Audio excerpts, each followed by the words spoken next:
Então, vamos nessa parte calcular a convolução entre esses dois sinais usando propriedades para a gente ver quão eficiente isso pode ser para a gente. Não quer dizer que a gente pode aplicar para todas as funções, a gente vai ser capaz simplesmente de identificar em que situações certas propriedades são mais ou menos úteis. De antemão digo que quando a gente tiver funções que estão ligadas a degraus, rampas, ou seja, que são derivações da função impulso, são exemplos onde a gente pode aplicar esse tipo de abordagem. Então, começando aqui de antemão, notem que eu vou calcular a convolução entre duas funções rect, só que uma é escalada por um fator de 2, outra é atrasada por um fator de 2. Se nós nos lembrarmos, a gente fez um cálculo de duas funções rect de t, que deu tri de t. A gente teve que fazer um esboço do processo de convolução para poder identificar os intervalos e as integrações que a gente tinha que fazer em cada passo do processo de convolução. Fixa uma das curvas, reflete a outra e desloca a versão refletida sobre a fixa. Então, primeiramente, fazer o esboço dessas duas funções. A primeira função, rapidamente a gente verifica que ela vai de menos 1 até mais 1, com altura 1,5 nas transições. Lembrando, o rect iria de menos meio até mais meio. E a segunda função, vou colocar aqui x de t, a segunda função mais curta, centralizada em 2, e eu tenho 3 sobre 2 e 5 sobre 2, já que a distância do centro é meio e menos meio. Então, rapidamente a gente esboçou as duas figuras. E ora, se naquela oportunidade onde a gente utilizou apenas rect, a gente teve uma função triangular, aqui a gente deve ter um trapézio. Por quê?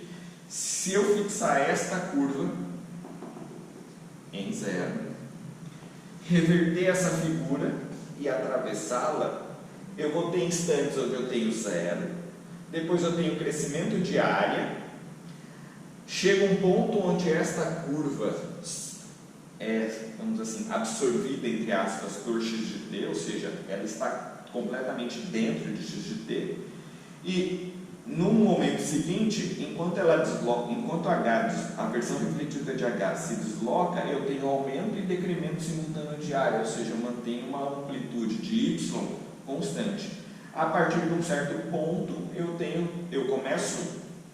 h começa a sair de x e eu começo a ter um decaimento até chegar a 0. Então, a figura que a gente tem é um trapézio para o y de t. Então, vamos ver como é que a gente pode utilizar propriedades para resolver isto. Bom, então começando. Antes de mais nada, eu vou transcrever essas duas funções em degraus, porque eu verifico degraus embutidos aqui. Vou colocar aqui no meio, que eu acabei esquecendo. Então, x de t pode ser escrito como degrau t mais 1 menos degrau t menos 1. A segunda, degrau t menos meio, menos 3 sobre 2, o valor que zera é 3 sobre 2, menos degrau t menos 5 sobre 2. Bom, feito isso, agora vamos fazer o processo, descrevendo que y de t é a convolução entre degrau t mais 1 menos degrau t menos 1, convolução degrau t menos 3 sobre 2 menos degrau t menos 5 sobre 2. Bom, vou usar agora a propriedade da diferenciação. E o motivo é que eu consiga, na próxima etapa, usar a propriedade da amostragem. Então, quando eu diferencio y de t, significa que eu diferencio ou este termo ou este termo. Vou começar pelo primeiro termo, por uma escolha arbitrária.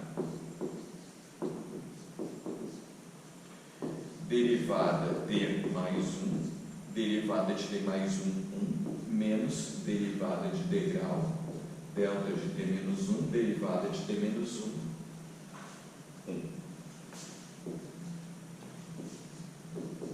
Convolução com a função degrau d menos 3 sobre 2 menos u d menos 5 sobre 2.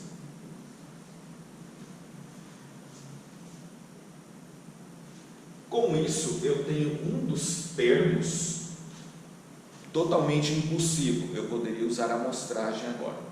Eu vou fazer mais um passo de diferenciação para tornar o segundo termo também só impulsivo. Não que eu precisasse, mas só para a gente entender a mecânica. Então, derivada segunda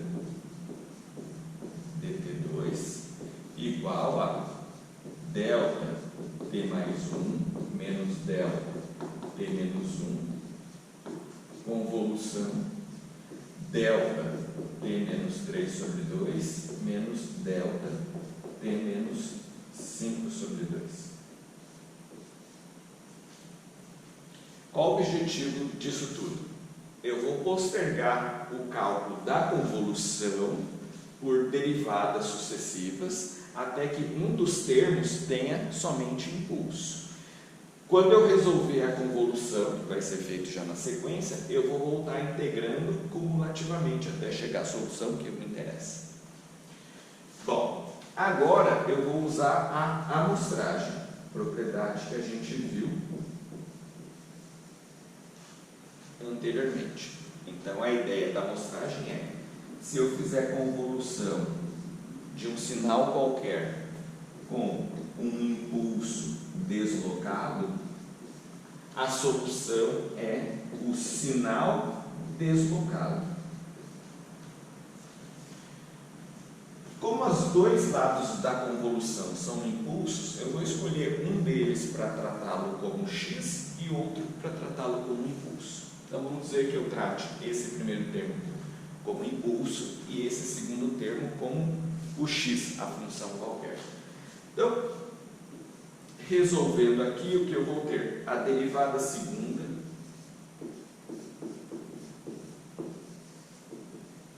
vai ser impulso deslocado pelo impulso deste lado da convolução, do lado esquerdo, t mais 1 menos 3 sobre 2, note que é fácil calcular a convolução entre esses dois termos, menos delta t mais 1 menos 5 sobre 2. Menos, agora este termo quanto os demais, distributivo, delta de t menos 1 menos 3 sobre 2, menos delta t menos 1 menos 5 sobre 2. Pronto, resolvi a convolução rapidamente. Agora o processo é integrar cumulativamente. Então, vou fazer aqui a flechinha, integral cumulativa. Vou colocar indicado só para entender a operação, que basicamente seria cálculo dessa convolução. Então, a derivada primeira passa a ser, veja, integral cumulativa, só simplificar aqui mais os termos aqui para a gente ir mais rapidamente para a parte superior. 1 menos 3 sobre 2 é delta de t, 2 sobre 2 menos 3 sobre 2 menos 1 sobre 2, menos delta 5 menos 2, 3 sobre 2, então t menos 3 sobre 2, menos delta t menos 5 sobre 2, vai ficar um pouco apertado, no próximo passo fica um pouco mais tranquilo de enxergar, delta t menos 7 sobre 2. Então aqui já está o resultado mais consolidado. Então eu vou pegar esse resultado e integrar cumulativamente. Mas a integral cumulativa do degrau é o impulso, no caso com esse deslocamento. Então eu vou ter u de t menos meio menos u de t menos menos 3 sobre 2, menos U de t menos 5 sobre 2, mais U de t menos 7 sobre 2. Então, note, se eu pegasse desse termo e resolvesse a convolução tratando esse termo como os impulsos e esse termo como o x ou qualquer coisa, chegaria exatamente nesse resultado. Então, esse passo que eu fiz adicional para chegar à derivada segunda e obter a convolução é mais didático. Eu poderia ter já passado daqui para cá. E finalmente, quando eu integro cumulativamente, eu terei y de t, integral cumulativa do degrau nós vimos que é a rampa. Então, o que eu vou ter vai ser rampa t menos meio menos rampa t menos 3 sobre 2 menos rampa t menos 5 sobre 2 mais rampa t menos 7 sobre 2. Bom, vamos verificar se isso é solução. Eu vou fazer a solução aqui nesse canto, apagando aqui esse resultado. Então vamos verificar, só vou fazer a plotagem. Qual a nossa expectativa? Deve ser um trapézio, a solução. Então, vou fazer aqui o eixo T.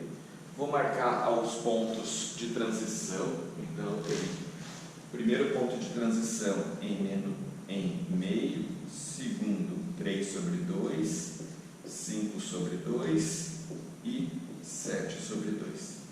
Vou procurar fazendo uma outra cor, porque dá um pouco de visão.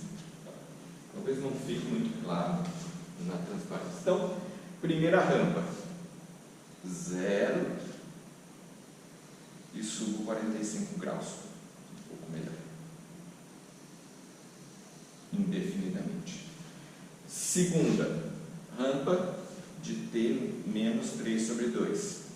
Desço 45 graus. Veja que estou fazendo individualmente cada um. Terceira, desço em 5 sobre 2.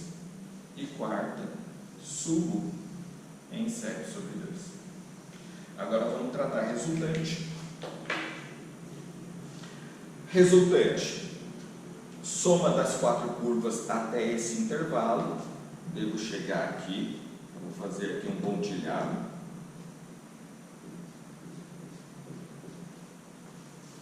Nesse intervalo, apenas uma delas muda de comportamento, então devo acompanhar esta curva. É esse ponto. Nesse intervalo, note, a taxa de decaimento desta curva é igual à taxa de crescimento dessa curva. Então, elas se anulam, permanecendo a curva resultante uma reta até esse ponto. Nesse ponto eu tenho, essas duas estão se cancelando indefinidamente, ao aparecimento dessa, subtraindo o y de t, e a partir daqui, o mesmo fenômeno observado aqui, eu observo aqui, e a resultante a gente obtém indefinidamente. Note, y de t, a nossa resultante, um trapézio. Então, pontos a observar. Eu vou usar a propriedade da diferenciação quando observar que um dos lados, por derivação sucessiva, vai chegar em impulso. Aí, o outro termo, eu não preciso trabalhar, eu fiz aqui só com uma mera conveniência didática. Eu posso diretamente aplicar a convolução por propriedade da amostragem. E, posteriormente, eu integro cumulativamente para obter o meu resultado. Apesar daqui ter sido fácil, às vezes eu posso ter que fazer uma integral na mão, vamos dizer assim, mas é algo não tão complicado quando ficar pensando na variável auxiliar da integração da convolução para resolver.